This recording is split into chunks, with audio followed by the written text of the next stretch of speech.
Boa noite a todos. Nós estamos hoje no dia 26 do mês de maio. Agora são exatamente 19 horas e 1 minuto. Ah, tudo bem, Leandro, sem problema. É, nós vamos começar, né, o nosso sétimo encontro formativo. Já passamos da metade do nosso curso, né, da nossa jornada. Oi, Eliane, boa noite. Já passamos mais da metade da nossa jornada, né? E Boa então, noite, hoje, Renata. boa noite. A semana passada nós falamos sobre recomposição, né, da aprendizagem. E como nós já havíamos falado, hoje nós vamos continuar falando um pouquinho sobre recomposição das aprendizagens, né? Então, a semana passada nós falamos, é, nós fizemos uma rota, né, de aprendizagem, e hoje, né, nós vamos falar um pouquinho sobre esse percurso, né?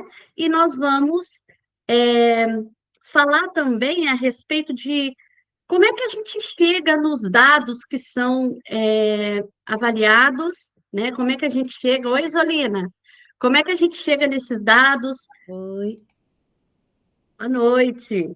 E nós vamos falar um pouquinho sobre a teoria clássica dos testes e nós vamos falar sobre a teoria de resposta aos itens, né? Que é teoria de resposta ao item, que é justamente como que as avaliações externas, né, elas são corrigidas hoje, né? Bem diferente de quando a gente estudava, né? Então, o tema de hoje é recomposição das aprendizagens do percurso à ação. Vamos relembrar um pouquinho do que nós fizemos no encontro passado. Então, no encontro passado, né, no último encontro, vocês elaboraram propostas interrelacionadas. No início, eu achei assim, que todo mundo ficou assim, bastante apreensivo e com bastante dúvida, né? E depois a coisa fluiu, que foi uma beleza, né? Isso não é só do nosso grupo, não, tá, gente? Conversando com os demais diretores, foi bem geral isso. No início, foi meio amarrado e depois a coisa fluiu, né? Então, propostas interrelacionadas, orientadas pelos 4 verbos das rotas de aprendizagens. Então, nós falamos na rota sobre conectar, conhecer, praticar e consolidar. Hoje nós vamos identificar onde surgem as dificuldades e como atuar de forma mais intencional. Então, eu quero ouvir um de vocês hoje, né, a respeito do que a gente falou, né, no encontro passado. Então, hoje, eu queria que o Leandro falasse aqui para nós. Tá tudo bem aí, Leandro? Você consegue falar com a gente? Acho que não. Acho que o Leandro não consegue falar com a gente hoje. Cris, você consegue falar com a gente se a rota de aprendizagem que a gente construiu a semana passada, ela fez sentido frente aos dados da sua escola? Você acha que a gente trabalhando ali a interdisciplinaridade, né? Você acha que nós, essa rota, ele fez sentido frente aos dados que a nossa escola tem? Primeira coisa que vocês fizeram, vocês identificaram, né, uma habilidade. Então, essa habilidade realmente condiz com a habilidade que tem essa defasagem na sua escola? Professora, eu não lembro nem qual foram as rotas que nós fizemos. Nós fizemos aquela rota da matemática, do Não, então, esse daí eu cartesiano. lembro, que foi da matemática, depois, para interligar, colocou artes, eu acho que mais algumas Isso, disciplinas. geografia, Isso. matemática, né? Então, nós falamos, usando aquelas habilidades, né? Nós falamos a habilidade que tinha interpretação de gráficos, Ah, interpretação. Lembra disso? Ah, agora relembrou. Então, olha lá. Será que essa rota que foi construída, ela fez sentido frente aos dados da sua escola? Da minha escola, eu vi que era a habilidade, né, que a gente tinha um pouco de dificuldade, que é a interpretação, que eu acho que, no geral, é isso mesmo, né? Eu vou passar essa resposta. Você vai passar essa resposta? Alguém quer contribuir? O pessoal não estava aqui a semana passada, não é verdade? Então, mas o pior é que eu gosto de falar quando eu tenho propriedade do que eu vou falar. Não adianta eu ficar Sim. enroscada aqui falando uma coisa que não é o que é para ser falado. Ah, eu te entendo, eu te entendo. Então, nós falamos no encontro passado, vou fazer rapidamente aqui o portfólio. É, a única pessoa que fez o portfólio, que fez essa atividade, foi o Henrique, que não está aqui hoje, né? Então, deixa eu só lembrar aqui, ó, a rota de aprendizagem que a gente fez, então a gente identificou uma habilidade, né, que praticamente era comum para todos, né, e a partir dessa habilidade, né, usando todos esses verbos ali, os 4 verbos dessa rota, nós conectamos as várias disciplinas, né, as várias componentes curriculares que podiam estar ajudando, né, nessas habilidades, né? Depois vocês mencionaram, né, alguns exercícios, né, utilizando esses componentes curriculares, e depois, né, através desses exercícios, né, a gente tentou fazer com que não só consolidasse essas habilidades que não estavam tão claras assim para os nossos alunos, mas sim tentar pelo menos consolidar, né? Então, utilizando vários componentes curriculares, né? Aí a outra pergunta é assim: como você, junto à sua equipe, acompanha na prática o trabalho dos professores para garantir a recomposição das aprendizagens? Acho que isso daí todo mundo faz, né? Então, como é que nós acompanhamos na prática o trabalho dos professores? Alguém quer falar? Cleci? Eu acho que inicia com a observação de sala de aula, né? E depois a observação, os feedbacks, né? Uma forma assim bem tranquila. E análise do bioaprendizagem. Eu acredito que ali estão os dados, né? Tem que analisar a recomposição e tem que analisar o componente, né? No mesmo componente, como que essas coisas estão ocorrendo. Através dali você já consegue ter um parâmetro de como as coisas estão indo. Isso, a gente... Que me vem na mente agora, que é basicamente o que a gente faz, né? Mas eu acho Eu só que é bem... acrescentaria. Outra coisa que também que eu faço dentro da minha escola, eu dou todo o suporte pedagógico, né? Então, os meus professores de recomposição, eles têm acesso restrito a cópias, a material pedagógico, o que eles solicitarem, a gente dá um jeito de adquirir, né? Jogos, enfim, o que eles solicitam. Então, já de início de ano, nós colocamos para toda a equipe que os professores, né, que os componentes de recomposição, tanto português quanto matemática, eles teriam uma preferência, né, nesse sentido, né. Então, já falei com a menina lá que entrega material, eu tenho um setor lá de entrega de cópias, né. Então, a menina das cópias é a menina que entrega os materiais pedagógicos, sabe que esses professores, ela tem lá a lista dos professores, então, esses professores, eles têm acesso restrito a todo o material que eles acharem necessário. Outra coisa que foi feita também na minha escola, mas não foi esse ano, já tem uns 2 anos que a gente fez, porque o nosso calo é a matemática, né? E conversando com os professores, então, o que nós poderíamos fazer?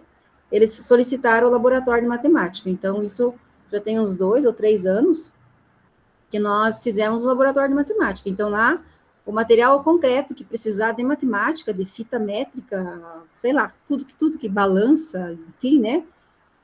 Todos os materiais jogos, todos os materiais concretos, nós temos disponíveis no laboratório de matemática. Então, sempre que possível, trabalha-se com material concreto. E cobro demais os professores de recomposição nesse sentido, né? Porque não adianta trabalhar dentro da recomposição uma metodologia que o professor já trabalhou anteriormente que não deu um resultado. Então, agora é trazer o aluno para o concreto para depois desenvolver a habilidade abstrata, né?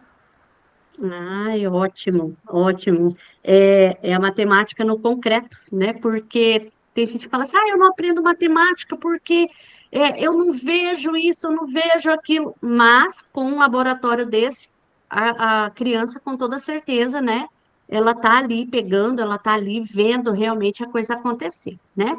Então, basicamente, né, seria a observação de sala de aula, primeiro o levantamento dos dados através do BI aprendizagem, né? Depois nós fazemos as observações, fazemos os feedbacks, né? Tudo aquilo que a gente já conversou aqui e serve de um acompanhamento, né? A equipe realmente acompanha dessa forma. Obrigada, viu, Cleci? Obrigada, Cris. Vamos continuar. Os objetivos desse encontro hoje, então, é compreender que as fragilidades de aprendizagem não representam ausência de aprendizagem, não é ausência, mas as dificuldades de consolidar e progredir as habilidades ao longo da trajetória, né? Então, não é que ele não saiba, mas é que ele ainda não se apropriou, ele ainda não consolidou aquele aprendizado, né? E compartilhar práticas de recomposição das aprendizagens, fortalecendo a troca entre os pares e a construção coletiva de estratégias pedagógicas. Tudo isso nós vamos fazer hoje, né? Bom, o nosso início de conversa hoje, né, o que o medidor da proficiência está mostrando sobre os dados de aprendizagem dos estudantes da sua escola. Com certeza, né, eu acredito que vocês já tenham aberto o CAED, olhado lá as avaliações diagnósticas, né, dos sextos, dos nonos e dos terceiros anos, que nós já fizemos, né, e vem aí uma pergunta, né? O que o medidor da proficiência está mostrando sobre a aprendizagem dos estudantes da sua escola? Foi por isso que hoje eu pedi para que vocês, né? Acho que foi durante a semana, eu pedi para que vocês trouxessem, né, sobre a proficiência das escolas de vocês, né? Então, ali, daqui a pouco nós vamos analisar os dados da rede, né? Mas aqui, com foco na nossa escola, lá na minha escola, lá onde eu sou a gestora. O que o medidor de proficiência está mostrando sobre aprendizagens dos estudantes da sua escola? Leandro, agora o Leandro pode falar.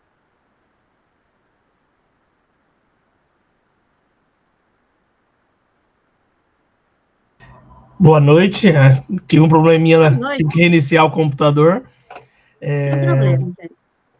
Mas na minha escola mostrou que foram bem, tá? Eu tive apenas uma turma que foi bem abaixo do que a gente espera, o nono ano da tarde, tá? Mas eu tive 2 sextos, eu tenho só de sexta a nono aqui, tá? Então os 2 sextos me surpreenderam, tá? Tiveram o marcador ali estava marcando quase acima da velocidade. Uau! Né? Então estava muito bom. O nono ano que eu tenho de manhã também muito bom. E o nono B me deixou a desejar. Então, que é um ponto de atenção. Apesar que o professor que aplicou a prova já tinha me alertado. Ele falou assim, professor, eles não leram a prova. Eles não leram a prova, foram fazendo, principalmente de língua portuguesa, eles não leram. E realmente o resultado foi isso que me mostrou. Que em língua portuguesa, na minha escola, no nono ano da tarde, foi bem abaixo do que eu esperava. E o professor já tinha cantado já, né, o que aconteceria. Mas é isso. Então é meu ponto de atenção. Aí agora, para a Prova Paraná, já fui nessa turma, fui em todas, né, mas nessa já tive uma conversa um pouco diferente, né, tentando conscientizá-los de fazer o melhor, né? Não ir mal, né? Tudo bem. Agora, fazer uma prova de qualquer jeito, né, sem mostrar a realidade, isso é inaceitável. E parece que na Prova Paraná, né, tentaram fazer. Vamos ver o resultado agora. Ah, meu Deus. Deus seja louvado. Ô, Leandro, que interessante, né? Como que letra, né, não diz nada hoje em dia. Antigamente, os nonos A, nono B, ainda eles eram bons, né? Era aqueles que a gente queria pegar de todo jeito, né? Porque eram os bons. Por incrível que pareça, o nono B da nossa escola, né, Eliane? O nono B da nossa escola é o melhor. Olha só, e o teu é aquele que teve a pior, né, das proficiências.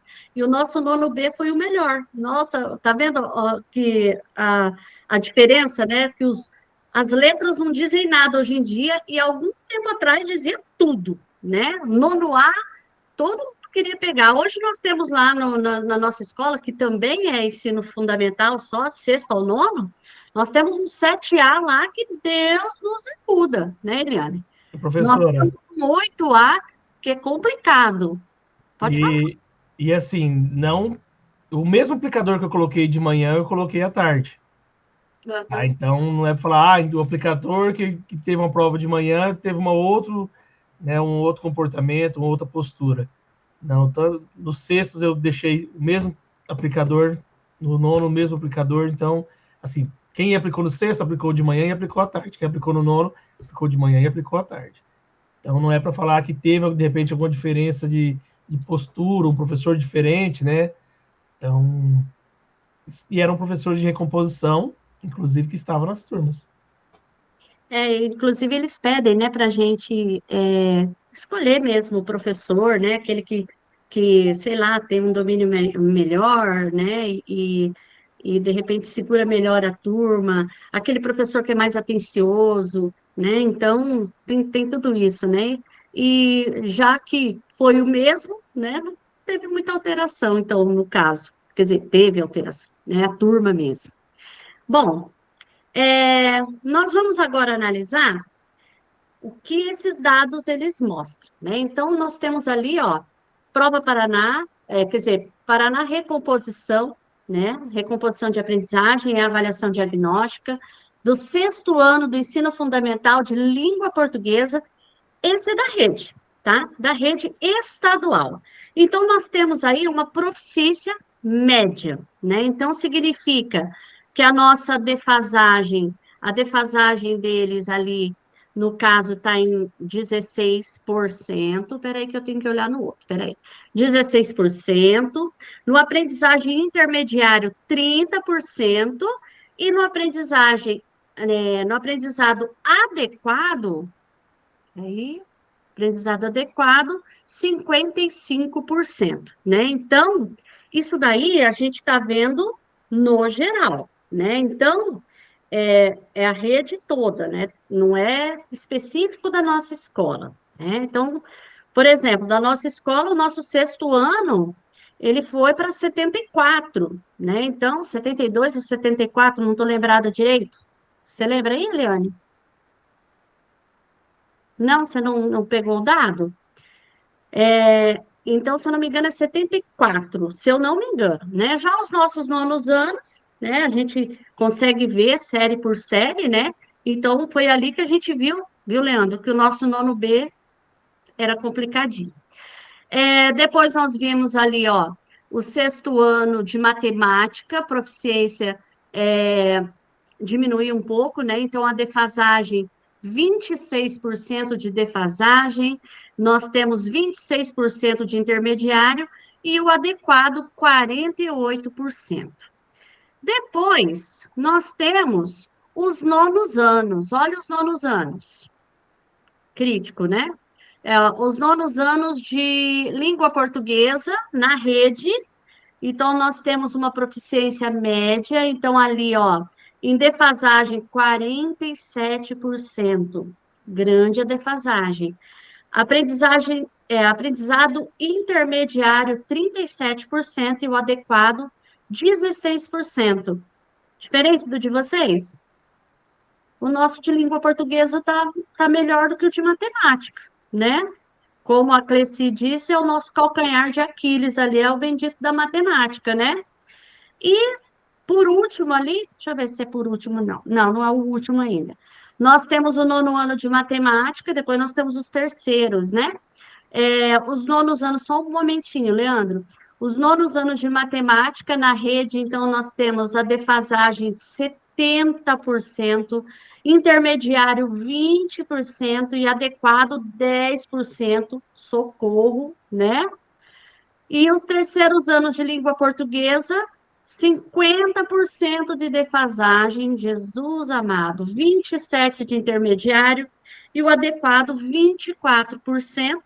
E na matemática, só para finalizar ali, né, no terceiro ano de ensino médio, nós temos ali uma defasagem de 91%, 5% de intermediário e 3% de adequado. Socorro. Leandro, pode falar. Oi, Renato. Então, o meu aqui, devido de repente a eles não terem lido a prova de português, deu ao contrário. Tá? A matemática foram bem. E a prova de português, que foi onde o professor já tinha identificado que eles não leram, né, deu totalmente ao contrário, para você ter ideia. Na defasagem em matemática no nono ano, eu tenho 24%. Enquanto na língua portuguesa, eu tive 56%. Então, eu fui na contramão do que está o Estado. É verdade. É, Eliane, quer falar? Pode falar. 64%, o sexto ano C. Porque você sabe que na nossa escola o nosso problema é essa letra, C. O sexto C, o 7C, o 8C, o 9C. 64 em português foi a menor turma que tem, e o de matemática, sexto ano C, 54 também, a proficiência. Nós temos esses seres na nossa vida. Então, aproveitando que a Eliane está falando ali, ó, então, ali a gente já falou a respeito, né, o que os dados da rede nos mostram, né, o Leandro fez a comparação com a escola dele, né, e olhando para o medidor de proficiência, podemos chegar a alguma conclusão? Qual é a conclusão que vocês chegam? Eliane? Que nós temos que caminhar muito ainda? Isolina? É meio assustador esse resultado, né?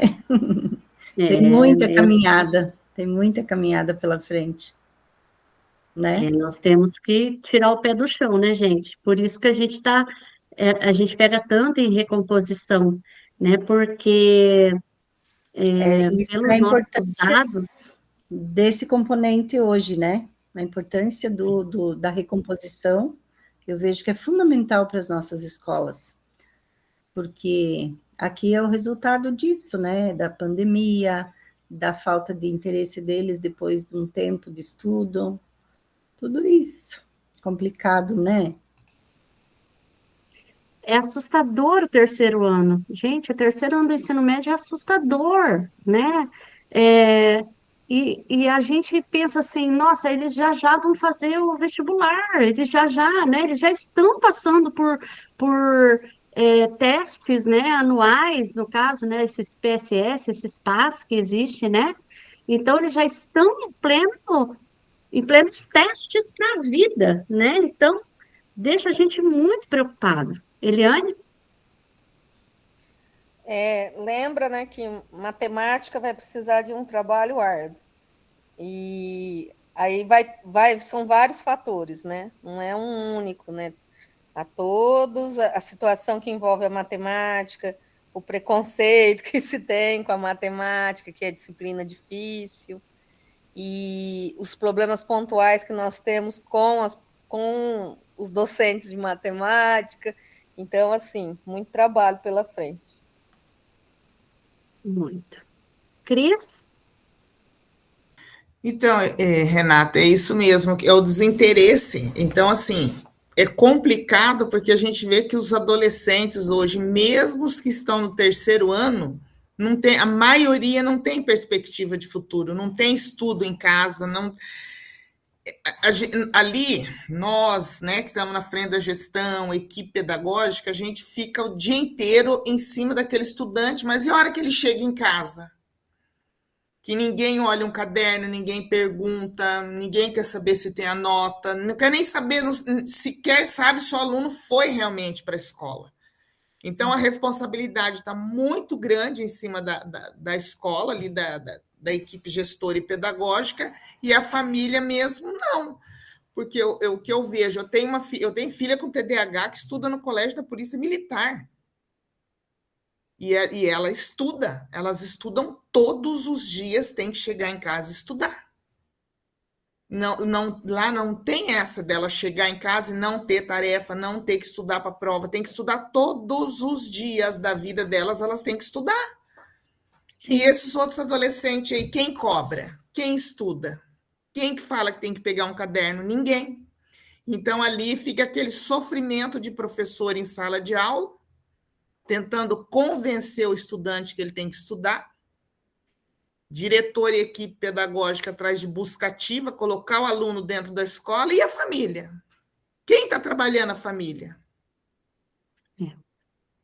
Tinha que trabalhar a família primeiro, para ela tomar as rédeas da situação e colocar o filho dentro da escola. E botar consciência nele que ele tem que estudar. Esse trabalho quem está fazendo somos nós. E se ele não respeita pai e mãe, você acha que ele vai ouvir? Alguns vão ouvir, mas nem todos. Quando você falou que não tem um pai para cobrar o caderno, não tem um pai para cobrar a tarefa, tem aluno que a única pessoa que cobra somos nós, a única, né? Nós temos aluno ali, a nossa realidade é assim, nós temos pais que vão para a tal da JBS ou para a usina Alto Alegre, que eles vão para a JBS às 2 da manhã e voltam às 2 da tarde, dorme, levanta, vai, às 4 da manhã, volta às 4 da tarde, não consegue ir para a escola quando a gente convoca, ou seja, essa criança está por si só e só nós para cobrarmos, só, né? E aí vem as reclamações, aí vem a falta de perspectiva de vida, né? Porque não tem conversa em casa, né? Então, realmente, acho que é por isso, né? Um dos motivos que as famílias elas estão sendo chamadas para dentro da escola, né? Óbvio que quem vai é a família que geralmente não precisa, né? Mas a semente está sendo plantada, né, gente? Vamos ver se vai germinar. Cleci? Então, na minha escola, eu tenho de sexto a terceiro, né? Então, sexto ano foi tranquilo, nono foi, a gente ainda ficou ou igual à rede, ou um pouquinho acima da rede, né? Então, temos muito que trabalhar também. Mas quando chega no terceiro ano, a coisa descamba, né? Matemática, então, nem se fala. Ainda ficamos um pouquinho acima da rede. Tiquei 2 pontinhos ali, mas ficamos um pouquinho acima da rede. E aí nós conversamos, eu estou fazendo um trabalho com os pais, já tem um tempo, no sentido de que, o que nós percebemos ao longo dos anos aí? Que de sexto a nono, assim, de sexto até metade do nono ano, nós não temos problema. Temos problemas, mas assim, são bem pontuais, um ou outro aluno, de frequência, de notas, de tudo. A partir da metade do nono ano, outubro para frente, e pegando o ensino médio, a coisa começa a desandar. E aí, qual é a interpretação que a gente faz? O pai começa a entender, compreender, que esta criança já cresceu, e a criança não cresceu, porque eu com 15 anos estava em sala de aula, eu era auxiliar, né? Trabalhava lá no projeto Tempo de Criança do Estado, fazia magistério, mas hoje, o nosso adolescente de 18 anos, ele é uma criança, ele não é mais um jovem de 18 anos. O de 20, ele continua sendo um jovenzinho, de 21, de 22, de 23. Então, eu tenho trabalhado com os pais nas reuniões no seguinte sentido: pai, não abandone. Não pense porque o teu filho foi para o ensino médio que você pode largar, não largue, não largue. Pede para olhar caderno, manda para a escola, cobra como se ele tivesse 10 anos. E o adolescente que está no ensino médio, ele grita por isso, porque ele não tem a maturidade que nós tínhamos. É outra geração, é outra forma de encarar a vida. Então, eles estão chegando com 20, 21, 22, 25, eles ainda são, não deveria, claro que não deveria, mas eles fazem parte desse sistema, né? Fazem parte desse mundo que está aí. E os pais precisam entender que eles são diferentes da geração deles, né? E que o pai precisa, sim, estar em cima e vai precisar empurrar, vai precisar ter todo esse apoio. Eu digo assim, vocês são a borda do rio, e vão ser a borda do rio para essa geração que está vindo, de repente, até os 30 anos. E é isso que temos, e se você quer que o teu filho seja um adulto de sucesso, por favor, dê colo, eu falo, dê colo, dê atenção, olha caderno, lá do terceiro ano, olha caderno, diz como é que está aqui, por que você não fez? Porque a criança do terceiro ano, ela vai se sentir valorizada e ela vai buscar, porque eles estão perdidos, eles não sabem o que fazer, os alunos do ensino médio. E outra coisa de terceiro ano, análise que precisa ser feita, eles são alunos de pandemia, na pandemia mesmo, né, os nossos alunos de terceiro. Então, quando eles chegaram ali no sexto, todas as dificuldades que trouxeram, né, foram quase 2 anos, isso se perdeu. E mais uma coisa que nós ainda conversamos no estudo de planejamento da semana passada, né, é um questionamento que veio. Será que eles fizeram a leitura? Será que eles fizeram bem feito? Será que eles puseram ali, de fato, o que eles sabiam? Né? Será? Eu até propus, né, para os professores, só tem uma forma da gente saber disso, é fazer um trabalho agora de orientação e reaplicar essa prova, né? Eu até me propus, digo, eu vou lá e converso e reaplico, porque estando na direção, eles enxergam diferente, né? Só para a gente sair da dúvida, se de fato é o nosso trabalho de ensino, né? Ou se de fato eles têm essa deficiência. Eu juro que nós ficamos com essa dúvida, assim, e está incomodando, porque é muito triste, e os meus professores de matemática são professores bons, sabe? E eles, assim, quando saem esses resultados aí, e por que a gente pensa sobre isso? Pensa que de repente eles não tenham lido. Por quê? O ano passado, no primeiro simulado que teve de SAEB, o nosso reloginho ficou negativo na matemática no terceiro ano. E aí a gente foi trabalhando a importância de SAEB, quando chegou lá no final, já tinha, né, já tinha aumentado, já tinha mudado um bom tanto, né, a numeração ali. Então, de repente, são vários fatores, mas o que a gente está querendo fazer na escola, mas aí não deu tempo, é reaplicar a prova de uma outra forma, ficar em cima orientando, né, para que de fato eles entendam que é um diagnóstico, que a partir desse diagnóstico é que de fato a gente vai poder trabalhar o que eles não sabem para poder ajudá-los, né, e como você falou, eles estão indo para Enem, estão indo para o vestibular, são eles agora, e com essa defasagem é terrível, né? É complicado mesmo. A gente observa, nós temos professores que a gente propôs assim, agora na Prova Paraná, vamos, desde o ano passado, né? Quando eu e a Eliane assumimos, a gente falava assim para os professores: vamos ler as provas. Ninguém está mandando vocês darem resposta. Vamos ler as provas, que eles não pegaram o hábito de ler, né? Porque se eu pegar e ler o texto, vamos ler esse texto, ó, vamos lá. E eu vejo assim, a gente passa de sala em sala lá nas aplicações e a gente vê quem lê.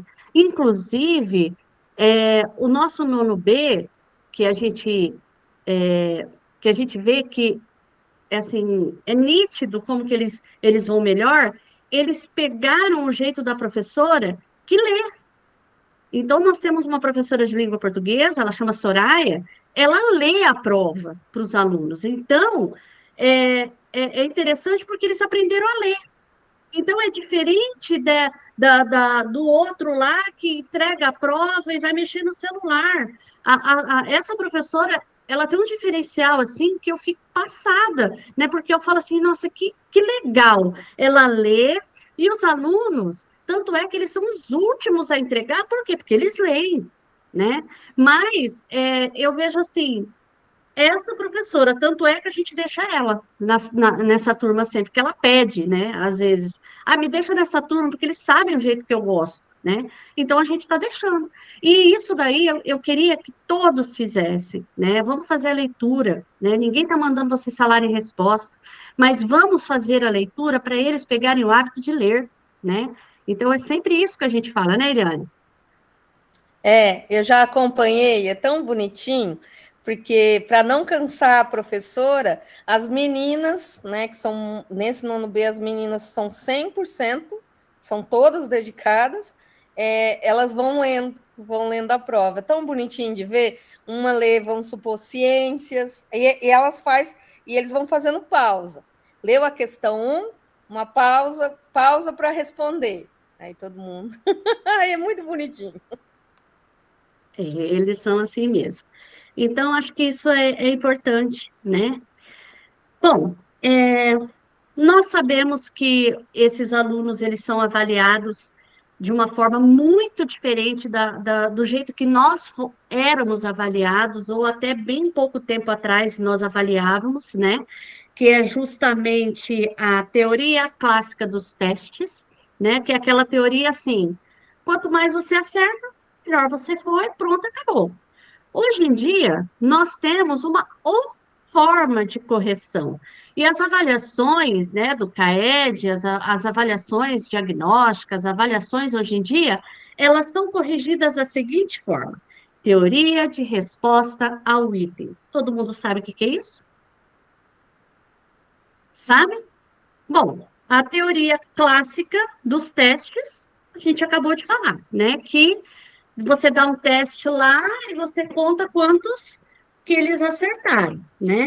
Aí, a teoria, essa teoria de respostas ao item, ele vai analisar o seguinte: ele analisa até se o aluno chutou. Então, é interessante, né? Então, a gente vê quando o aluno chuta, né? Então, a teoria, essa de resposta ao item, se o aluno acertou só perguntas de difícil compreensão, complexa, e aquele que fez lá e acertou a de baixa e média complexidade, vamos dizer assim, ele vai tirar muito mais nota do que aquele que só acertou de difícil compreensão, né? Então, a gente vê, então, a construção do conhecimento, né? Essa teoria, então, ela vê a construção do conhecimento. E é isso que a gente vai ver agora, né? Nesse Word Wall, né? Que nós temos aqui. Vai ser igualzinho aquela vez. Vocês escolhem um número, a gente pergunta, e aí a pessoa vai responder, tá bom? Então, vamos lá, vou começar aqui, vou apresentar. Word Wall, cadê? E vamos lá, Word Wall. Aqui no Word Wall, então, nós temos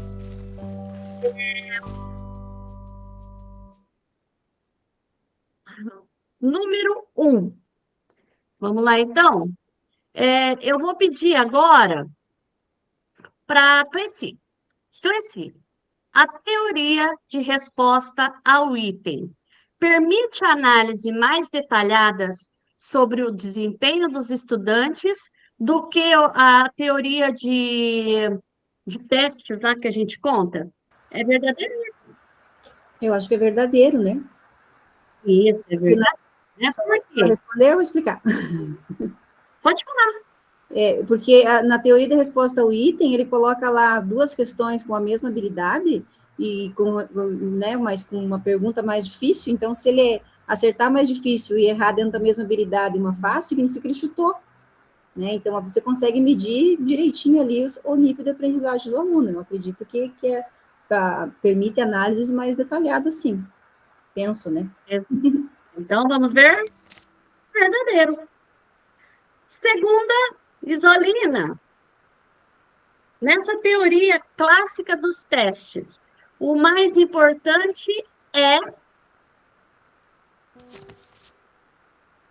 O que é mais importante? É a quantidade de acerto? É a quantidade de acerto, né? Então, Sim, sim. não É tem isso. análise. Acertou, você não olha- tem análise nenhuma. Exatamente. Depois, nós temos aqui... Só um pouquinho. A outra. Leandro, 2 estudantes acertaram 20 questões. Um acertou itens fáceis e médios de forma coerente. O outro acertou itens difíceis, mas errou muitos itens fáceis. Segundo essa teoria, quem tende a apresentar maior proficiência? O primeiro estudante ou o segundo estudante? O primeiro estudante, porque demonstrou que era o conhecimento que ele realmente tinha, enquanto o segundo, né, ficou aparente ali que ele foi no chutômetro, né? Então, o primeiro acaba acertando mais, tendo mais pontuação. Exatamente. O primeiro estudante. Eliane, lá na teoria clássica dos testes, aquele que a gente fazia quando a gente era criança e na nossa adolescência também, e nos concursos que a gente fez por aí, né? O desempenho, ele é determinado principalmente por quê? Pelo quê? Que a gente fala assim, olha, a Eliane foi bem pra caramba. Como que eu sei, através dessa teoria, que a Eliane foi boa, foi bem pra caramba? Quantidade de acertos. Exatamente, pela quantidade de acertos. Que não cresce em nada, não faz a gente evoluir em nada, né? Bom, depois, Cris, nessa teoria de resposta ao item, o que é utilizado para estimar a proficiência do estudante? O que é usado?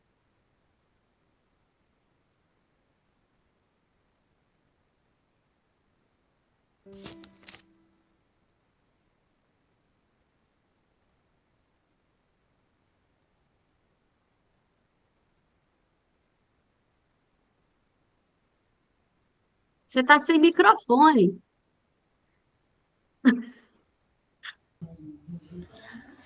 Eu acho que é conjunto das respostas e as características dos itens. É um conjunto de respostas, né? Então, a gente interpreta essa teoria como uma construção, né? Então, ela é diferente da outra teoria clássica, né? Seguindo, então, Isolina, de novo, nessa teoria, não basta analisar apenas quantos itens o estudante acertou, mas também Quais itens ele acertou? Uhum. É isso mesmo. Quais itens? Se todos os fáceis ele conseguiu acertar, os médios mais ou menos, e daí alguns com dificuldade, né? É os diferentes níveis de acerto que precisa, né? Que ele precisa. E é muito bacana, porque daí a gente consegue ver o que ele realmente aprendeu, né? E até que isso, ponto. É quase que um a gente diagnóstico consegue, mesmo, né? isso, a gente consegue entender como que ele progrediu. Isso. É, eu não sei, hoje, essa semana eu estava lendo sobre isso e me ocorreu a questão das somatórias das faculdades. Bem assim, não é? Lembra das perguntas com somatórias? Sim, Então, é mais ou menos essa teoria, não é? Porque eu lembro que tinha, assim, por acertos, né? Então, aquela que valia mais. Então, a gente também via a construção desse conhecimento, né? uhum, Então, ela é muito parecida, né? Com essas questões de hoje em dia. É, exato. agora, Leandro, o parâmetro de discriminação dessa teoria, né? Ela avalia nessa teoria. Opa, voltei. Espera aí. A capacidade do item distinguir diferentes níveis de proficiência. É isso? Isso mesmo. Verdadeiro. Ou será que... Só um pouquinho que me deu um tilt aqui. Só um pouquinho. Não basta analisar. Peraí, a gente estava aqui? É isso, né? É isso? A capacidade do item distinguir diferentes níveis de proficiência. A Isolina acabou de falar sobre isso, né? São os níveis que a gente observa, né? Depois, 8. Nessa teoria, acertar itens muito difíceis e errar itens fáceis podem indicar o quê, Eliane? Que você chutou. Que você chutou, que você não se apropriou, né? E que você não estava preparado. Não é isso, Exa mais ou menos, que a gente pensa? exatamente. Ou que você colou, olhou na prova de alguém. Incoerência do padrão de respostas, acerto ao acaso, ou seja, chute, né? A pessoa chutou.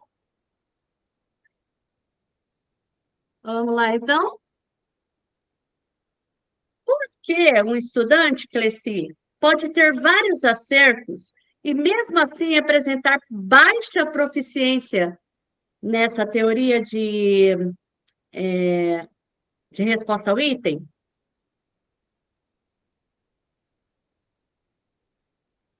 Cleci? Porque o estudante pode ter vários acertos, mesmo assim apresentar baixa proficiência. Ah, porque ele chutou também, né?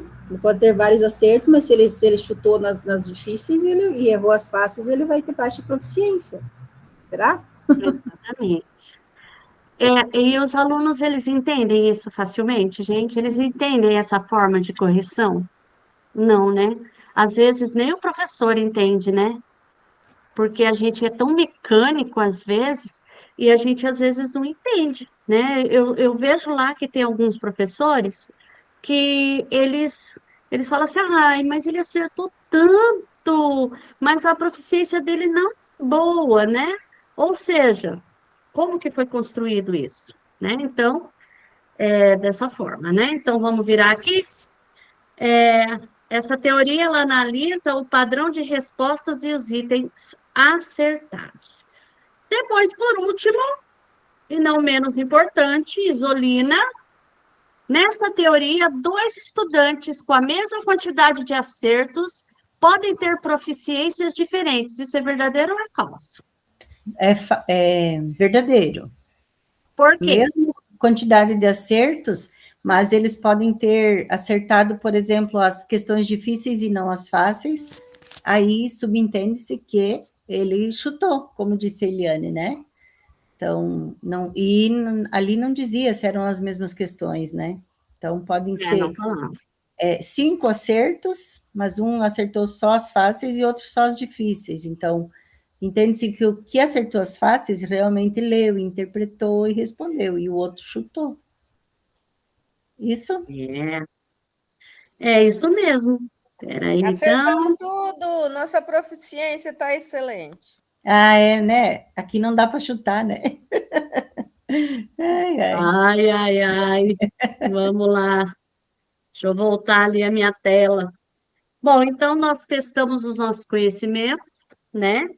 E agora nós temos um videozinho que é para arrematar essas duas teorias, né? Essa teoria clássica, que é aquela que nós fazíamos nos nossos vestibulares, nas nossas provas, né? E até pouco tempo atrás, viu, gente? Não vamos falar que isso daí, olha, é muito antigo. Não é antigo. E tem professor que faz só isso também, né? E a teoria da resposta ao item. Então, agora, nós vamos ouvir, né, esse videozinho aí. A teoria da resposta ao item, ou TRI, é uma nova forma de corrigir provas. Ela estabelece uma escala a partir de um modelo matemático para a atribuição das notas, sendo usada em processos de avaliação como o Enem, por exemplo. Sua nota calculada segundo a TRI leva em conta a coerência de seus acertos. Calma, vou tentar simplificar. Sua nota, sendo calculada pela TRI, permite medir o domínio que você tem sobre uma determinada área de conhecimento.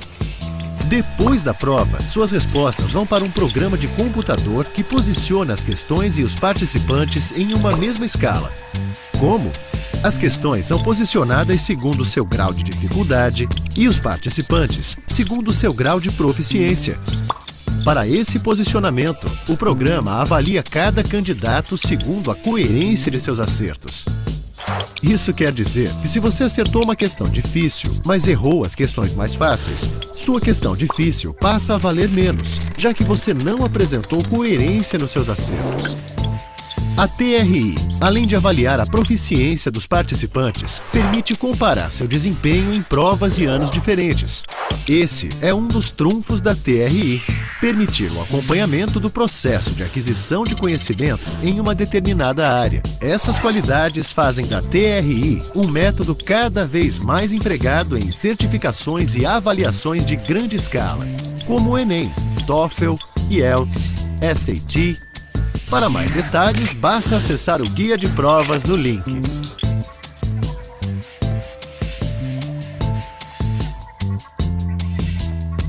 Entenderam, então? Acho que ficou bastante claro aí para nós, né? Como que funciona, então, essa teoria, né, em relação à teoria clássica, né? Então, essa teoria de resposta ao item, a gente consegue analisar, né, ano a ano, como que essa criança, ela evoluiu, né? Então, é bastante interessante, né? É bem diferente de tudo aquilo que a gente tinha, né? Gente, para ser bem sincera para vocês, acho que faz o quê? Uns 2 anos, final de 2024, mais ou menos, que eu pude, assim, realmente entender essa teoria e gostar dessa teoria, né? Porque é de difícil compreensão, realmente, né? Então, vamos seguir aqui? Bom, nós sabemos que tudo isso, né, que a gente acabou de ver, pode falar, Eliane. É rapidinho, mas assim, tem algum programa? Eu sou professora de história. Tem algum programa que eu trabalhe as questões de história e ela me ajude a montar uma prova assim e me ajude a corrigir uma prova assim?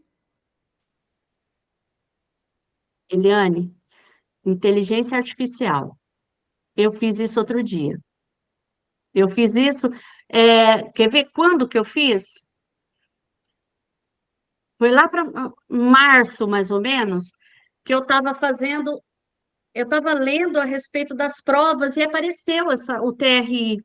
E aí, o que que eu fiz? Eu falei assim, mas como que eu vou fazer isso? Né? Aí eu peguei, na curiosidade, eu joguei no IA. Coloquei assim, elabore questões de fácil, média e difícil, né? De complexidades diferentes.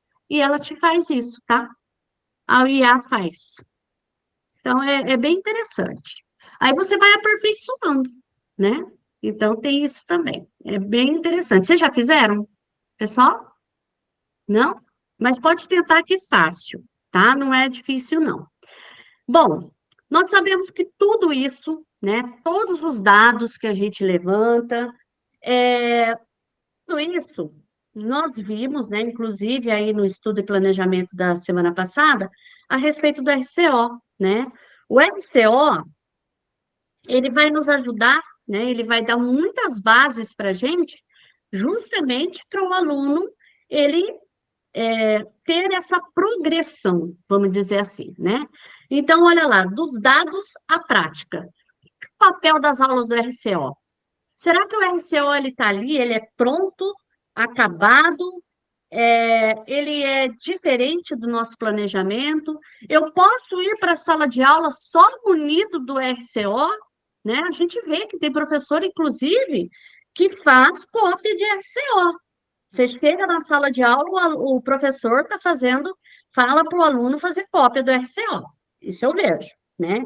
Então, o RCO, ele é uma base, né? Isso que nós sabemos disso. Então, ele é uma base. Ele utiliza os dados realmente dessas avaliações diagnósticas para ele fazer com que isso vai progredindo, né? Então, olha lá, as aulas do RCO, eles são elaboradas pelo Departamento de Desenvolvimento Curricular, DDC, com base nos resultados médios das avaliações externas, e oferece um referencial comum à rede. Comum. E a partir daquilo que você tem com dados, você vai planejar em cima da turma sua, né? Então, é comum, ele é um referencial comum, mas é a partir daí que eu vou trabalhar diante das diferenças que eu tenho, né? Às vezes eu não posso usar, isso acontecia muito comigo o ano retrasado, que eu lembro que tinha determinado slide que eu passava para um determinado do 8º ano que não fazia sentido para o outro, né? Então, é, a gente tem que ver essa flexibilidade dos RCOs, né? Ver a flexibilidade. Então, no entanto, ganha um sentido na sala de aula a partir do diagnóstico das aprendizagens dos estudantes. Então, o que que isso significa na prática? Eliane, lê para a gente, por favor, o que que isso significa na prática?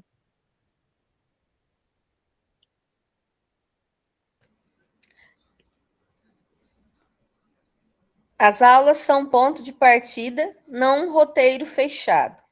O material é flexível, e precisa dialogar com a realidade da turma. O ensino precisa ser contextualizado às necessidades da turma.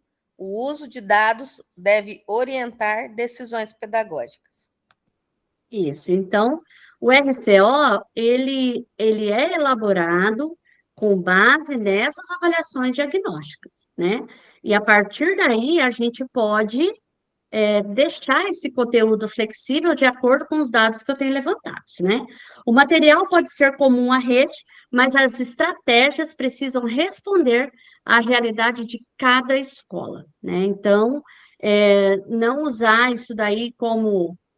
Eu não gosto muito dessa fala que eu lembro de uma pedagoga que falava dessa forma, né? De usar o RCO como uma Bíblia, né? Então, eu tinha uma pedagoga que falava muito isso, né? Pode falar, Cleci. Então, eu acho que essa é uma das maiores brigas que eu tenho com alguns professores, principalmente quem vai chegando, sabe? Os novos vão chegando até que a gente deixe eles da forma como a gente quer, leva uns 2 anos, mas depois aprende. Eu costumo falar para meus prof que o que está ali no RCO, faço uma analogia bem bobinha, né, mas que é para entender. Ele é um bolo, né, um bolo simples. E esse bolo ele é entregue a você, e você tem a obrigação de deixá-lo atraente, né? Então, é você que vai rechear, é você que vai cobrir, é você que vai enfeitar, e é esse processo que te torna professor. É isso que faz de você um professor. Porque você chegar numa sala de aula, abrir um RCO e mandar o aluno fazer cópia, eu posso pegar qualquer tia lá da limpeza, ensinar a abrir o RCO, clicar lá, né, no link, abrir e mandar os alunos fazer cópia, né? Então, o que te torna professor é você planejar a aula. É você, sim, fazer proveito do material que está ali, que está pronto, mas você vai colocando coisas ali, ou tirando coisas, né? Ou uma lista mais de atividades, ou um vídeo diferente, ou uma atividade, né, uma atividade, como chama agora? Uma atividade complementar, metodologia ativa, sei lá, né? Mas é isso que te torna professor. E eu acho que isso tem sido um desafio grande para as direções de escola e para a equipe como um todo, né, equipe pedagógica, principalmente em escolas grandes, a gente não pode estar em todas as salas e observando sempre, devido à demanda, mas eu tenho entrado em algumas salas, às vezes, que o professor está soletrando lá, né? Tem uma palavra difícil lá, o cara soletrando, né? Aconteceu com o professor de geografia, quando eu fui dar o feedback para ele, o professor, pelo amor de Deus, né? Não tinha como dar um feedback, vou começar te dando um puxão de orelha, porque não tem como, né? Então, acho que é uma dificuldade muito grande fazer com que o professor compreenda que aquilo ali ele é uma ferramenta, ele não é pronto e acabado, não é a Bíblia, né? Não é verdade. Não é uma Bíblia realmente. Então, o que os dados nos mostram, né? As aprendizagens nem sempre se sustentam ao longo da trajetória escolar, e as fragilidades, elas vão se acumulando ano após ano. Isso nos indica que a defasagem não surge de forma repentina, né? Então, vai se perdendo alguma coisa durante o caminho, né? Ela vai sendo construída, vai se perdendo ou acumulando, né, gente? Ela vai sendo construída ou não enfrentada ao longo do tempo. O que a escola tem feito ou deixado de fazer diante desses sinais ao longo do caminho? Então, observem bem. O que a escola ela tem feito, né, diante de todas essas defasagens que a gente vê, né? Então, quem gostaria de falar, Leandro, como que você vê isso? Como que a escola ela tem feito ou deixado de fazer diante desses sinais ao longo do caminho? Renata, eu vejo que a escola vai cada vez tentando, né, criar novas estratégias, ou até mesmo o próprio governo alterando os modelos. Eu não concordo, mas o fato da disciplina de recomposição ter entrado no 6º ano, porque eu preferi o PMA, né? Eu acho que muitos preferiam o PMA, mas na visão do governo era algo que precisava atender todos os alunos, né? E com isso, na recomposição do 6º ano, ele conseguia atender uma quantidade maior, né? Então, eu penso que são essas mudanças, e na escola também, a gente vai observando, na própria observação de sala de aula, quando a gente observa né, um professor com alguma metodologia, alguma atitude ineficiente ali, é onde a gente precisa estar corrigindo, estar sugerindo novas estratégias. Né? Como falou, o RCO não é algo pronto. Né? Ele é um material de apoio, um excelente material de apoio, na minha opinião, assim como os livros didáticos também não eram um material que tinha um professor só chegar ali e mandar copiar do livro também. Também não era um material que era para ser utilizado dessa maneira. Né? Ele era um material, um subsídio de apoio para ser utilizado na sala. Não sei se era isso a resposta, né? Não, é isso mesmo. É o que a gente tem feito, né? Nós temos feito isso realmente, né? E a própria preocupação, né, em melhorar, né? Pode falar, Cris. Só concluindo, inclusive, aqui, a questão da frequência, que de início, eu mesmo fui um que espantei, por que o governo cobrava tanta frequência? Porque, gente, não tem, o aluno pode faltar 25%, então, de início, eu não entendia. E depois comecei a entender que, para o aluno aprender, realmente ele tem que estar na escola. Então, realmente foi algo, né, que às vezes a gente fica cansado de tanta cobrança que tem que ter frequência, né? Às vezes eu acho que a régua está muito alta também, mas é algo que dá para entender que o aluno aprender precisa estar na escola. Tá? Exatamente. Quer falar, Cris? Ô, Renata, no que foi deixado de fazer, eu penso que foi lá na pandemia, que deveria ter começado quando esses alunos, quando eles retornaram ali para a sala de aula, porque ele ficou fora, ele não aprendeu nada. Mas quando ele retornou, essa recomposição, ela tinha que ter sido feita lá. Sim. Lá naquele não ano. Acordado tanto tempo depois, né? Foi tempos depois, e naquele ano, assim, que eles retornaram, aquele sufoco para fazer o aluno passar de ano, ainda não queria reprovação. E eu lembro até hoje, um aluno do primeiro ano do ensino médio, o professor, acho que eu não sei se eu fui assistir uma aula, não sei porque que eu entrei. O professor fez para ele, vai me dizer que você não sabe isso aqui? Isso aí você aprendeu lá acho que no 9º ano, 7º. Ele falou, professor, eu estava no 7º ano. Eu pulei para o primeiro agora, na pandemia. Onde que eu tive aula, professor? Eu não aprendi isso aí. E os professores, todo mundo, quis levar normalmente, como se nada tivesse acontecido. Estava vendo aquela bola de neve que o aluno não sabia, mas continuou levando o processo. E essa recomposição, ela tinha que ter sido feita lá, no retorno. Ô, Cris, sabe o que me ocorreu agora? Acho que a Eliane lembra disso também. Nós estávamos trabalhando numa escola, e eu lembro que a hora que a gente ia corrigir as provas, os alunos, assim, eu lembro que a gente falava assim, gente, tem aluno de 8º ano que não sabe escrever, mas não sabe mesmo. Então, na época que ele tinha que estar aprendendo a escrever, ele estava em casa na pandemia, né? Então, essa recomposição realmente, né, ela deveria ter acontecido há mais tempo, né? E Leandro, eu acho assim, eu tenho uma visão um pouco diferente do PMA, né, em relação à recomposição. Eu achei que a recomposição, ela é minha visão, tá? Visão da Renata. Eu vejo assim que a recomposição é muito melhor do que o PMA, né? Porque dependendo do professor que assumia o PMA, a coisa não andava também. E ali você vê com essas observações, não que você não observava o PMA, mas com essas observações, esse olhar mais crítico em cima, esse olhar mais ferrenho em cima, eu acho que isso daí agregou. Então, eu sou muito a favor da recomposição, no 6º ano principalmente, né?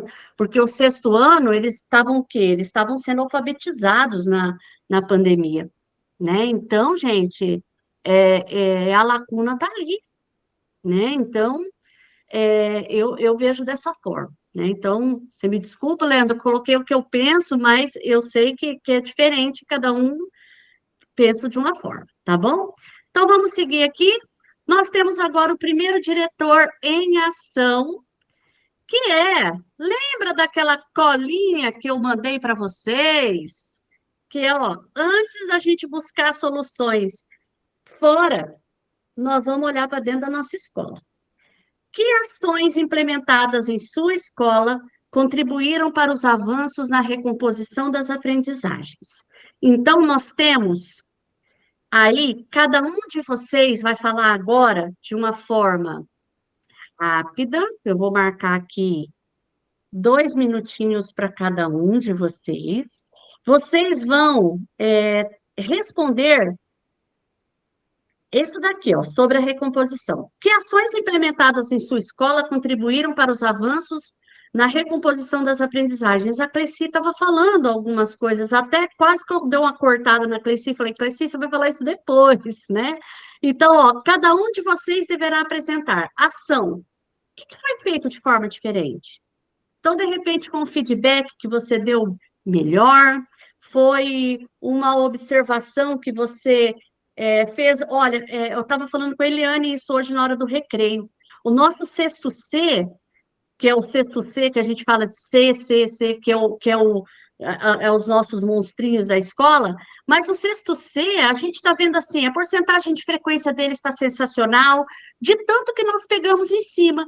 Então, o que nós fizemos? Nós ficamos mais nas aulas de recomposição, nas aulas que o professor não ia para a escola, que estava de atestado, a gente entrava e a gente continuava dando aula, até mesmo da recomposição, né?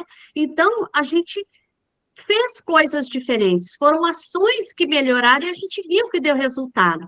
Inclusive, nós dissemos que agora a gente vai pegar o sexto A, né?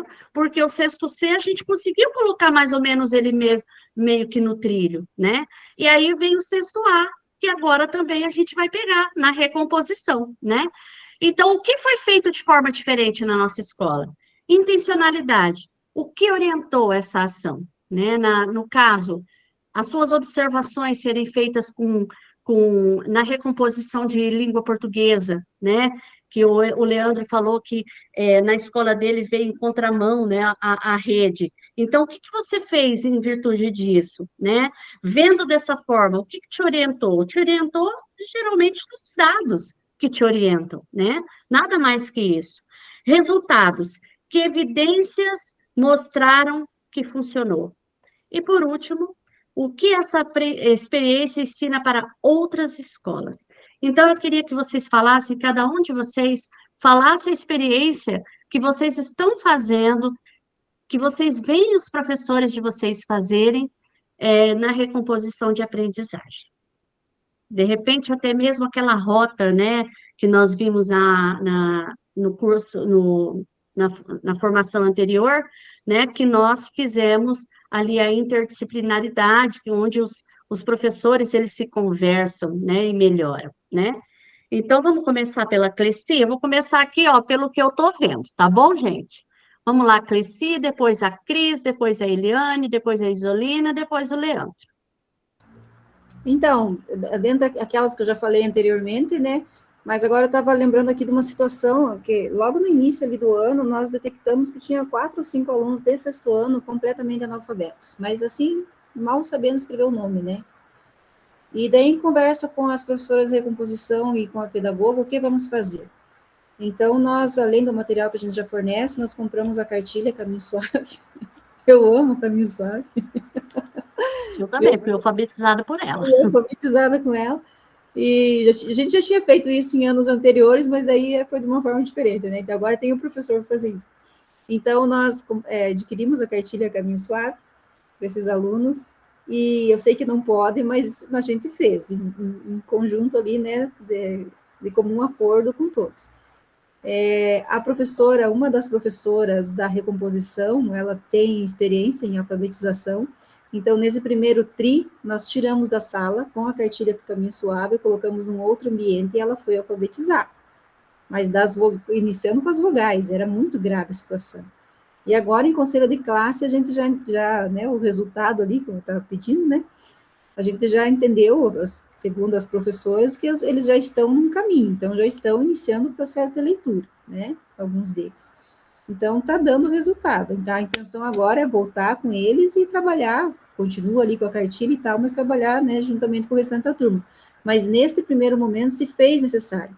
E uma vez que nós já tínhamos tido experiência lá atrás de tirar de sala, só que daí eu pedia, pelo amor de Deus, para outros professores fazer esse trabalho, né, em hora de atividade, e outros professores, enfim, não cabe falar agora, já tinha dado resultado, então a gente fez agora, como são 2 professores, então esses aluninhos, acho que era 4 ou 5, não vou lembrar, saíram e nesse primeiro momento, então, trabalharam separadamente, né, e os resultados estão vindo. Então, acho que a experiência valeu a pena. Gostei de ver, gostei mesmo. Vamos lá, deixa eu ver quem que eu estou vendo agora, só um pouquinho. A Cris. Espera aí, Cris, deixa eu soltar o timer aqui, tá? Pausado. Pronto, pode começar. Então, no meu caso ali na nossa escola, foi a tal da turma do nono A. Na aula de recomposição de aprendizagem, estava dando muito trabalho para a professora, ela sempre reclamando. Aí eu comecei a fazer as observações justamente na aula dela no nono A. Então, foram, assim, inúmeras observações mesmo. Eu chegava de manhã, já sabia que a primeira aula era da professora, já ia para lá fazer observação. Aí a diretora-geral também, aí nós fizemos um feedback com a professora para ela tentar mudar a metodologia dela ali, colocar eles em pares, trazer atividade diferenciada. E quando ela saía também, eu tentava elogiar a turma, falar que a turma era boa, que eles iam ter que ser a melhor da escola. Ali era uma turma bem complicadíssima.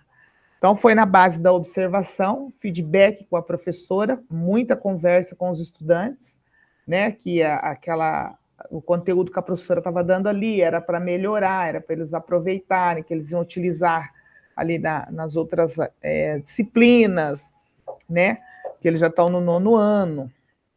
Aí, o que foi as evidências que teve? A turma realmente fez o ensalamento, daí nós tivemos que mudar os alunos de lugar, mudar de ensalamento. Teve aluno que a gente ia mudar até de turno, porque estava bem complicado mesmo, e era assim, tinha um desrespeito com os outros professores, mas na recomposição estava pior. Ela disse que ia largar a turma. Ela falou, não, eu vou deixar essa turma. Mas, assim, foram inúmeras aulas assistindo, acompanhando, conversando com eles, fazendo mudança de lugar. Aí, semana passada, acho que essa semana, ela foi na minha sala elogiar. Ela falou, olha, Cris, melhorou o nono A, mas não vai lá. Eu falei, então vou lá elogiar. Não vai, porque senão eles vão estragar. Não vamos elogiar ainda. Então, assim, a turma está fazendo as atividades, melhorou, ela consegue dar aula. Inclusive, até um aluno foi lá me dar um feedback também. A professora sabe dar aula, ela gosta de dar aula. A gente vê que ela não dá aula só por dar aula, ela gosta. Falei, então, vocês têm que colaborar. Eles começaram a perceber que realmente a aula da professora importava, porque eles estavam tumultuando a aula e ela estava entrando na onda deles, estava ficando bem complicado.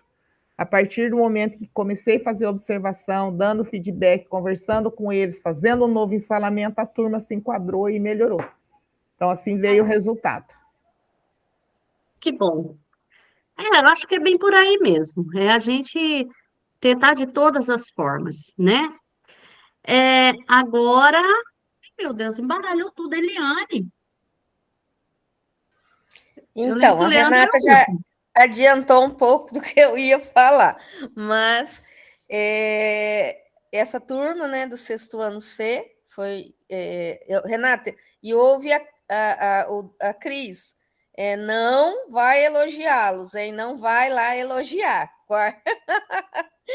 Então, a pedagoga, acrescentando, a pedagoga também entrou bastante, trabalhou bastante a autoestima, porque a gente tem um oitavo ano C de manhã e a autoestima deles é lá embaixo, é lá no pé, então a gente caiu em cima disso, né? Dessa, entre aspas, praga da letra C. Então a gente está tentando reverter essa situação.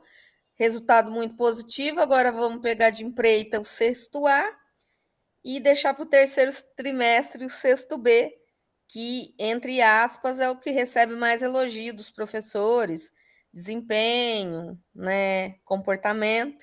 Então, vamos deixar eles por último, mas vamos pegar eles também de empreita. É bem isso mesmo. A gente melhorar, né, a autoestima. Nós vimos, deixa eu só complementar o que a Eliane falou, a gente está na mesma escola, né, a gente trabalha junto. quanto é tipo, nós com 8C, gente, tudo quanto é tipo de punição que podia ter, a gente fez. Vocês não têm ideia. Mas a autoestima deles é muito baixa, muito baixa. Aí o que que nós combinamos em conselho de classe? Vamos melhorar a autoestima dessas crianças? Vamos começar, então, a trazer palestras motivadoras para eles. Não vai trazer para 8A, não é para 8B, não é no pátio para todo mundo, não. Vamos cuidar deles. Então, vamos levantá-los. E é isso que a gente fez também no sexto C, né? Inclusive, foi a turminha que foi premiada para ir para a Expo Ingá. Então, eles estão, assim, empolgadíssimos. E isso tudo reflete em boas notas, né? Eu vejo muito isso, né? E eu não vou, de maneira nenhuma, elogiá-los, Eliane, não vou. Ficar quietinha por enquanto. Isolina,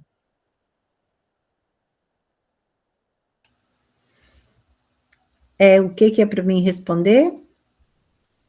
O que você foi vai falar o que foi feito de forma diferente nas recomposições, que está dando certo, o Uhum. que é a ação que vocês fizeram, o que orientou essa ação, que evidências mostrou que funcionou, e o que essa experiência ensina para outras escolas.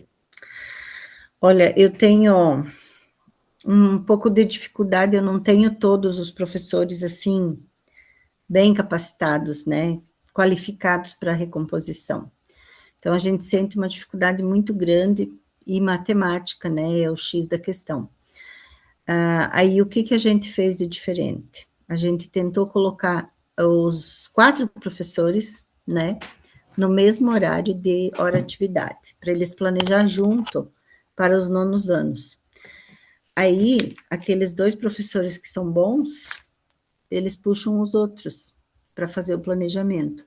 Então, foi o que deu certo, assim, para a gente conseguir...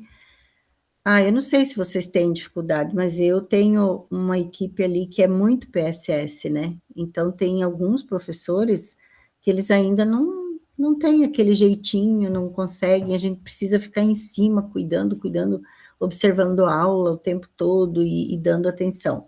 Então, o que deu certo para nós, que saiu, porque era para ser 2-2, né? O nono A, por exemplo, o nono B, cada dupla de professores, né, fazia a hora-atividade, planejar, e aí a gente começou a fazer junto e pedir layouts diferentes da sala de aula, eu ficava junto, as pedagogas, dando ideias, assim, e eles foram fazendo umas coisas diferentes, até o jeito, a metodologia usada, né, por exemplo, eles começaram a variar, e aí começou a dar certo, mas eles não têm ainda a segurança dos outros, né, mas se abriram para fazer a diferença. Aí o que que a gente vê? Os próprios alunos falam, porque eles são muito abertos com a gente, né? Eles dão o raio-x de cada professor exatamente como eles veem, né? E todo mundo pensa quase da mesma maneira, os alunos, os pequeninhos, os grandes, seja quem for. E aí eles falam, nossa, como os professores estão melhorando, eles têm que planejar juntos sempre, sabe? Então, isso foi uma das coisas que chamou a atenção, né? Eu vejo que o acompanhamento da hora-atividade das pedagogas e a nossa observação de sala e o feedback é uma coisa que não dá para ficar sem na recomposição.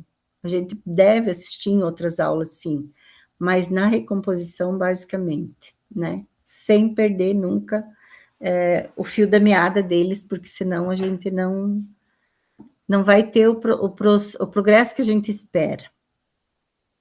E falando do lado da gestão, eu vou falar um pouquinho pelo que eu vejo a Eliane que cuida de horário. É fácil fazer isso? Não, não é fácil colocar esses professores todos num horário só.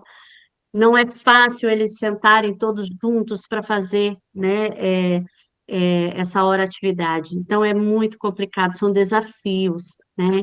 E esses desafios nós sabemos que dá certo, nós sabemos. Tanto é que você acabou de afirmar que não dá para ficar sem fazer observação nesses componentes, e não dá para a gente deixar de lado e eles não entrarem num consenso, e nós entrarmos num consenso, fazer um horário legal para esses professores estarem juntos, né? Então, ali eles já levantam quais são os problemas, já levantam as habilidades que aqueles alunos têm de dificuldade, né? Então, é necessário, né? É fácil? Não é fácil, mas é necessário, né? Leandro?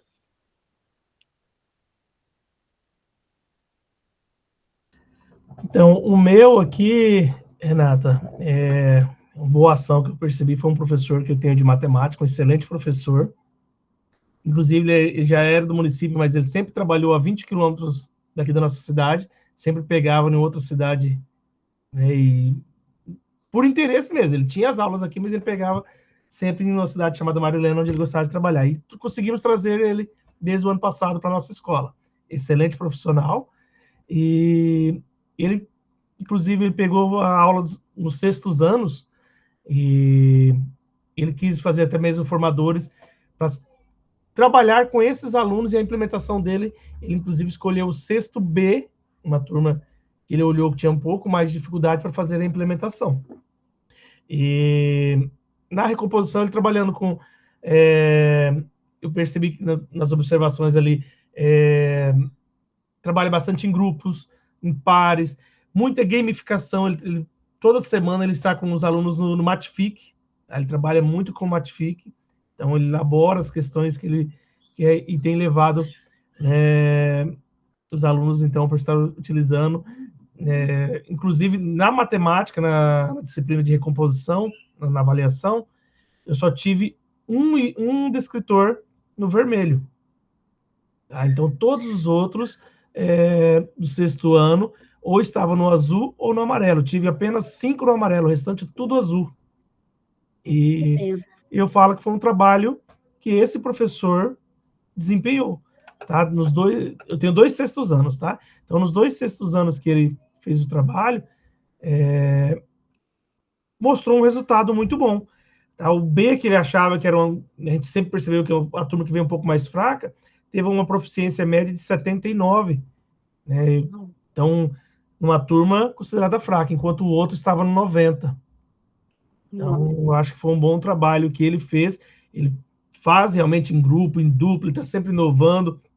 Hoje, inclusive, ele estava dando uma palestra online sobre o Matific para pessoal de outros núcleos. E eu falo assim, foi uma vitória, né, esse trabalho que esse professor está fazendo na nossa escola. Oh, que bênção, graças a Deus, né? Porque faz diferença, né, gente? Faz a diferença. E gamificação é o do momento, né? Os alunos, eles se interessam demais, né? Bom, nós chegamos agora no portfólio.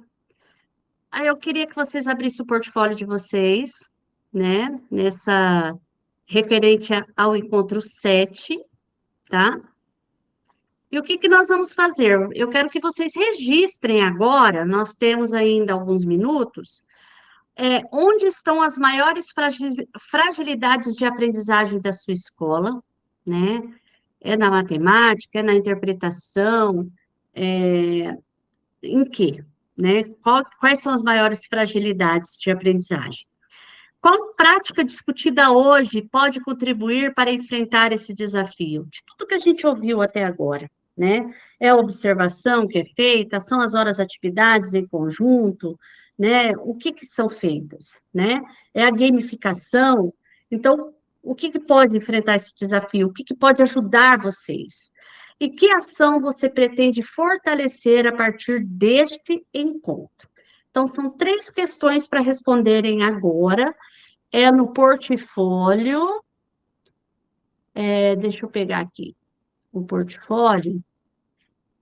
Vou pegar o portfólio aqui do Henrique, que ele não está aqui hoje, mas eu vou pegar aqui o portfólio dele e vou colocar lá na página. Segundo. É aqui, ó, no 7º.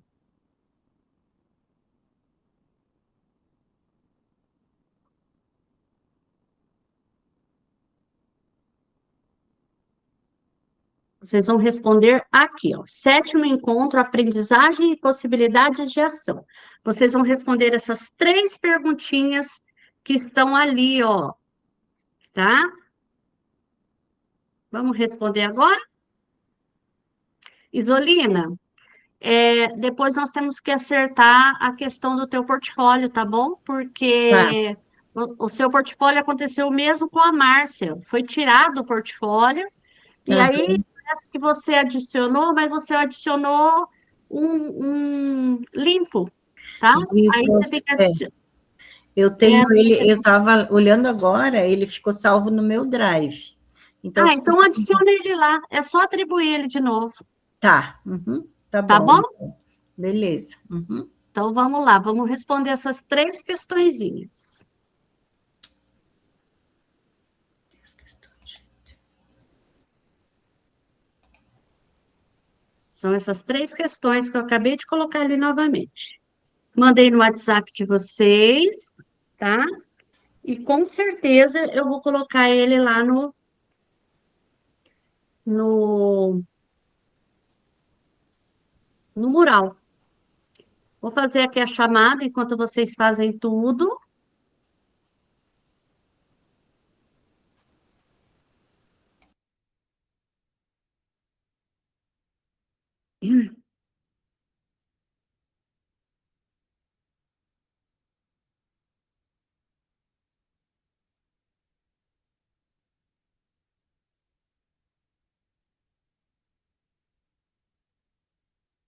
Hoje é dia 26.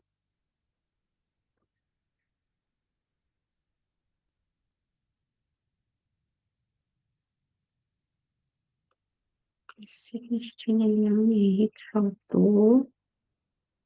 Daí a Márcia faltou. Maria Cristina faltou. Maria de Fátima faltou.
Pronto, meu RCO já completei.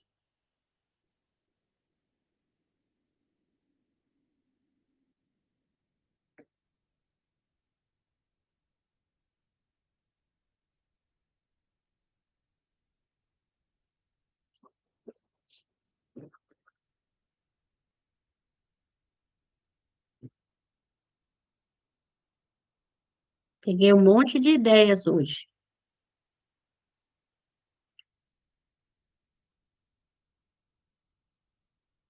Amanhã é nossa noite de menção honrosa, de 60 anos da nossa escola.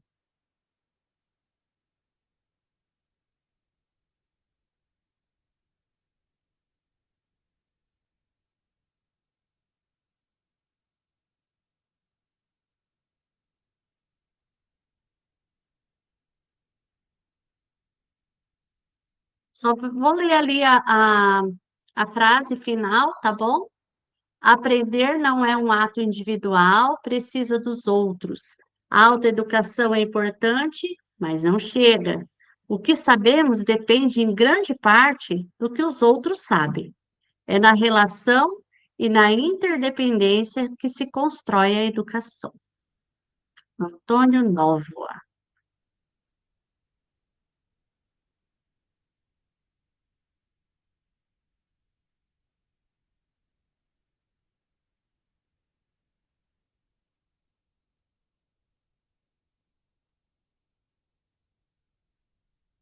Eu vou parar de gravar agora e o Leandro vai fazer aquela gentileza de tirar foto nossa. Só um pouquinho.